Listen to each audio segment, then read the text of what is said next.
Assalamualaikum warahmatullahi wabarakatuh. Allahumma sholli ala sayyidina Muhammadin wa ala alihi wa sahbihi wa man wala ba'd. Alhamdulillah jamaah yang dimuliakan Allah Subhanahu wa taala. Pada materi yang lalu kita sudah membahas tentang air. Kemudian pada kesempatan ini kita akan membahas tentang samak ya. Dalam syariat dibahas tentang hukumnya tentang kulit ya. Kulit hewan itu dari segi halal haramnya terbagi dua. Yang pertama hewan yang dagingnya halal dimakan. Yang kedua hewan yang dagingnya haram dimakan. Hewan yang dagingnya haram dimakan juga terbagi dua. Satu hewan yang haram dimakan karena buasnya atau karena jijinya atau karena hirbu alam. Yang kedua hewan yang diharamkan karena najisnya seperti anjing dan babi. Terus bagaimana hukumnya kulitnya? Bagaimana hukumnya kulitnya hewan seperti ular, seperti harimau, atau kulitnya hewan yang dagingnya halal dimakan, kemudian dia mati bukan karena disembelih, mungkin mati karena ditabrak, atau mungkin mati karena sakit dan sebagainya. Hukumnya bagaimana? Apakah itu hukumnya najis atau suci? Bismillahirrahmanirrahim. Karena itu dalam kitab fikih mengatakan wajuludul maitati tathuru bidibagi ila zildal kalbi wal khinziri wa ma tawari minhuma aw min ahlihima wa admul maitati wa syarwan najisun ilal alamiyah. Dikatakan bahwa semua kulit-kulit bangkai itu bisa disucikan dengan cara disamak kecuali kulitnya babi atau kulitnya anjing atau kulit dari hewan hasil perkawinan antara anjing dan babi. Maksudnya ada satu hewan merupakan hasil kawin silang antara anjing dan babi, ataupun juga hewan yang halal yang dikawinkan dengan hewan yang najis seperti anjing atau babi, maka kulitnya tetap najis, tidak bisa disucikan dengan disamak. Jadi ada 4 jenis macam hewan yang kulitnya itu sama sekali tidak bisa disucikan dengan disamak karena statusnya najis. Yang pertama kulitnya anjing. Yang kedua kulitnya babi. Yang ketiga kulitnya hewan yang dihasilkan karena perkawinan antara anjing dan babi. Yang keempat, kulitnya hewan karena hasil perkawinan antara binatang yang halal dengan binatang yang najis seperti anjing atau babi. Contohnya misalnya kambing dikawinkan dengan babi menghasilkan satu binatang, maka binatang itu kulitnya najis, tidak bisa disucikan dengan disamak. Kemudian berarti selain kulit daripada hewan-hewan tersebut itu bisa disucikan dengan disamak. Bangkai itu apa artinya? Bangkai itu artinya hewan yang halal dimakan, kemudian matinya bukan karena sembelihan syariat, atau hewan yang haram dimakan mati, maka statusnya bangkai. Kalau bangkai itu hukumnya haram dimakan ya.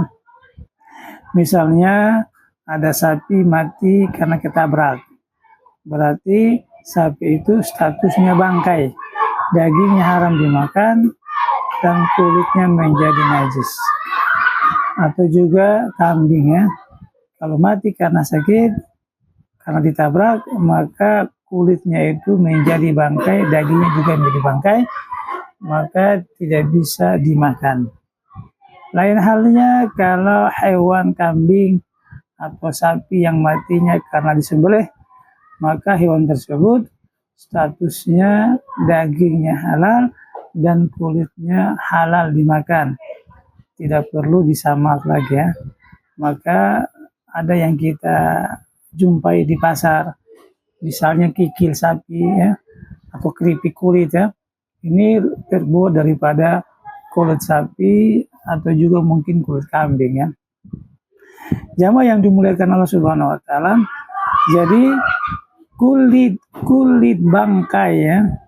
Kulit bangkai ini yang tadinya statusnya najis itu bisa disucikan dengan cara disamak ya.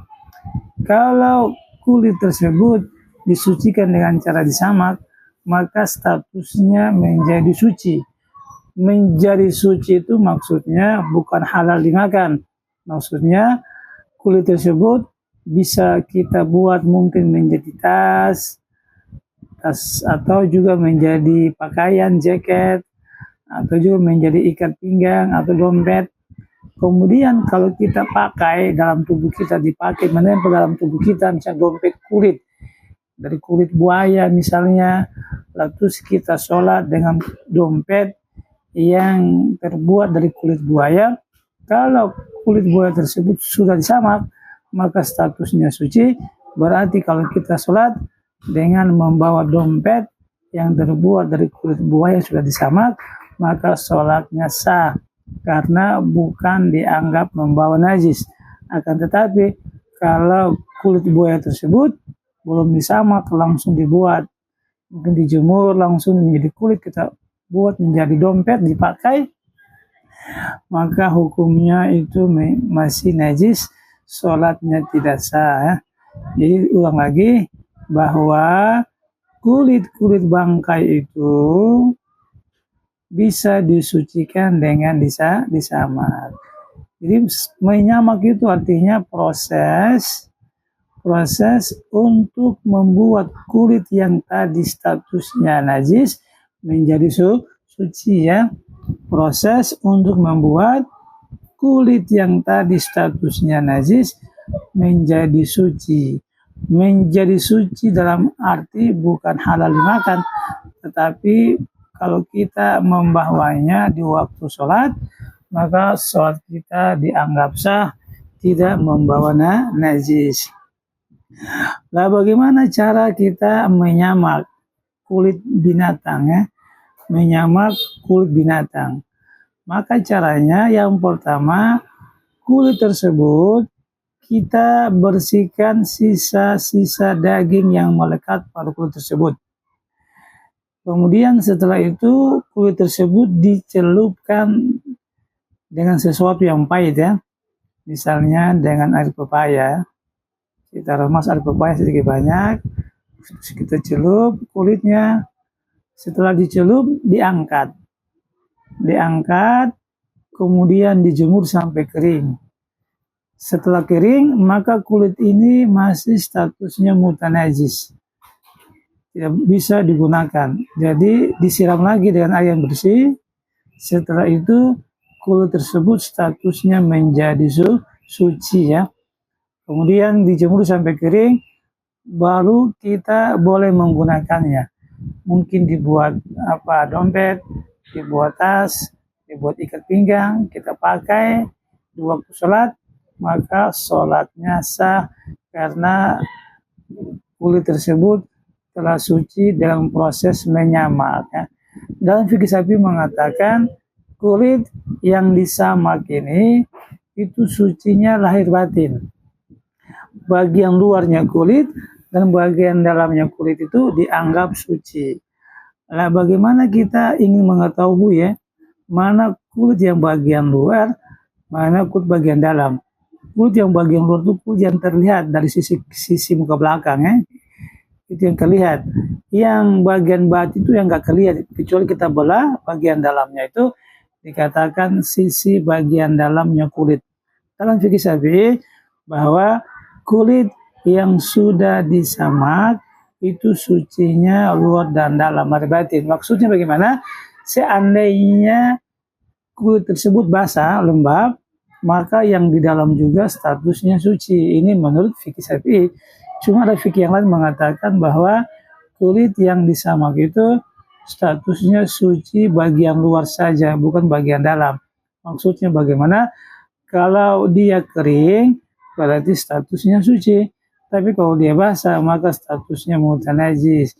Berarti kalau dia mutanajis, berarti tidak sah dipakai untuk sholat karena dianggap membawa najis. Itu mengenai samak ya. Jadi saya ulang lagi, samak itu merupakan proses cara mensucikan kulit yang tadinya najis menjadi suci ya. Dalilnya apa? Dalilnya itu suatu ketika Nabi SAW itu melihat para sahabat menggotong bangkai kambing. Kemudian Nabi bertanya kepada sahabat, mau dikemanakan kambing tersebut? Maka sahabat mengatakan, ya Rasulullah, ini kambing ini sudah bau mengganggu masyarakat, kami akan membuangnya. Maka Nabi mengatakan, jangan dibuang semuanya, tapi ambil kulitnya. Maksudnya kulit tersebut diambil, kemudian diproses dan menyamak supaya statusnya suci ya. Kemudian dikatakan bahwa wa admu maitati wa sarwan najisun. Tulangnya bangkai dan rambutnya itu najis kecuali manusia ya. Jadi mayat manusia dalam fikih Syafi'i mengatakan itu statusnya suci bukan najis ya. Jadi mayat manusia dalam fikih Syafi'i itu statusnya suci bukan najis. Karena mayat manusia statusnya suci bukan najis, oleh karena itu ketika sholat jenazah itu mayatnya boleh dibawa ke dalam masjid ya. Dalam fikih Syafi'i itu sholat jenazah itu dikerjakan di dalam masjid karena mayat itu jasadnya suci bukan najis. Lain halnya dengan fikih Hanafi. Fikih Hanafi mengatakan bahwa mayat manusia itu dianggap najis bangkai ya. Oleh karena itu diharamkan mayat manusia itu dibawa ke dalam masjid. Maka orang-orang Hanafi itu sholat jenazahnya itu di luar, di halaman masjid ya. Nanti mayatnya di luar, sholatnya di lapangan.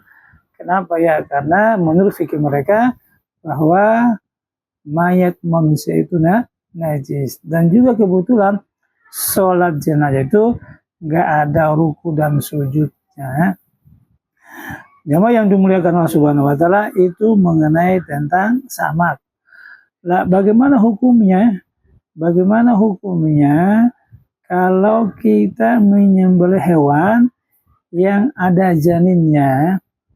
Kalau kita menyembelih hewan yang ada janinnya dan janinnya itu hidup dengan hayatun mustaqirah, kehidupan yang masih lama, maka hewan tersebut wajib disembelih.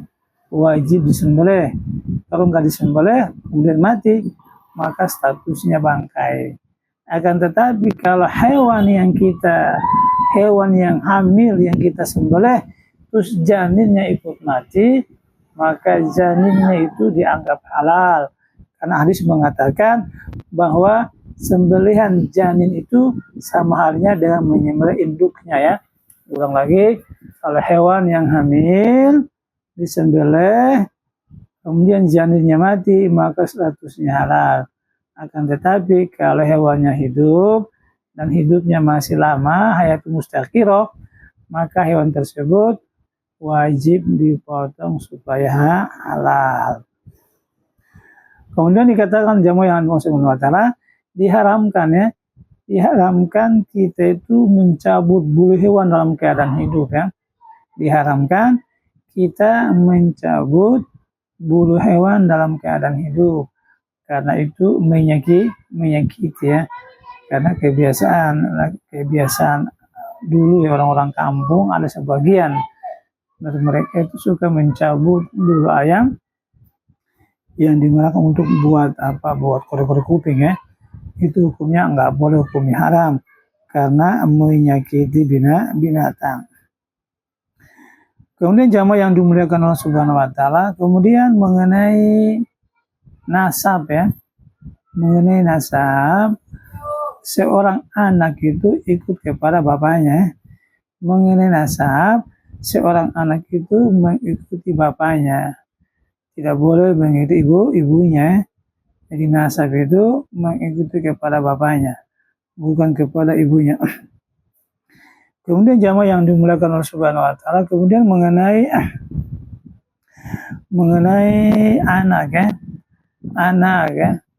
Anak yang misalnya orang tua itu menikah beda agama, masih menghasilkan seorang anak, maka dalam fikih mengatakan anak itu agamanya mengikuti yang lebih tinggi ya.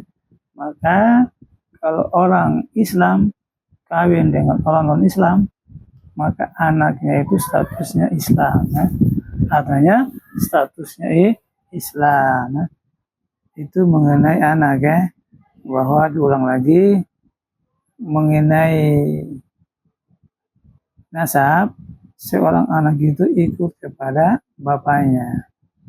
Kemudian mengenai agama, seorang anak itu mengikuti kepada agama yang lebih tinggi ya. Maka kalau orang Islam menikah dengan orang non Muslim, maka statusnya anaknya itu Islam. Nah, sedikit ini dari saya, mudah-mudahan ada manfaatnya. Akhirul kalam, wassalamualaikum warahmatullahi wabarakatuh.